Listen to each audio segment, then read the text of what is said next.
பாஜக மீண்டும் ஆட்சிக்கு வந்தால் நீலகிரி தேயிலைக்கு உரிய விலை வழங்கப்படும் என்று மத்திய இணையமைச்சர் எல் முருகன் பொய் பிரச்சாரம் செய்து வருவதை விவசாயிகள் நம்ப மாட்டார்கள் என்று சுற்றுலாத்துறை அமைச்சர் ராமச்சந்திரன் கூறியுள்ளார்.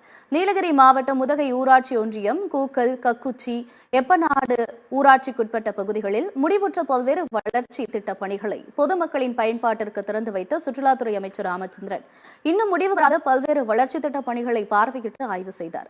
தொடர்ந்து பல்வேறு கிராமங்களுக்கு சென்று பொதுமக்களிடம் குறைகள் கேட்டறிந்து மனுக்கள் பெற்றார். பின்னர் செய்தியாளர்களிடம் பேசிய அமைச்சர் ராமச்சந்திரன், மத்திய இணையமைச்சர் எல் முருகன் கிராமம் கிராமமாக சென்று பாஜக மீண்டும் ஆட்சிக்கு வந்தால் நீலகிரி தேயிலைக்கு உரிய விலை வழங்கப்படும் என்று பொய் பிரச்சாரம் செய்து வருவதை குறிப்பிட்டார். 10 ஆண்டுகள் ஆட்சியில் இருந்தபோது மத்திய பாஜக அரசு நீலகிரி விவசாயிகளுக்கு எதுவும் செய்யாமல் தற்போது பொய் வாக்குறுதி அளித்து வருவது கண்டனத்திற்குரியது என்று அவர் கூறினார்.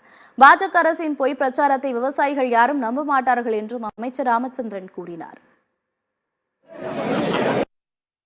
இப்போ நமக்கு கலைஞர் இருக்கும் போதிலிருந்து முதலமைச்சர் இருக்கும் போதிலிருந்து எல்லாம் கொடுத்த மனுக்கள் பூராமே அந்த மத்திய வர்த்தகத்துறை அமைச்சருக்கு அனுப்பப்பட்டு அங்கே வந்து ஆய்வு செய்யப்பட்டு தருகிற நம்பிக்கையோடு கொடுத்தோம். இந்திய நிலையும் அது ஒன்றுமே செய்யலை, விட்டுட்டாங்க. ஆனால் இன்னைக்கு வந்து ஒரு அமைச்சர் இங்கே வந்துட்டு நான் அடுத்த தடவை எலெக்ஷன் போட்டு நான் வந்தால் நான் உங்களுக்கு செஞ்சு தரேன்னு சொல்லிட்டு எல் முருகன் என்ற அமைச்சர் அவர்கள் சொல்லிட்டு இருக்காங்க.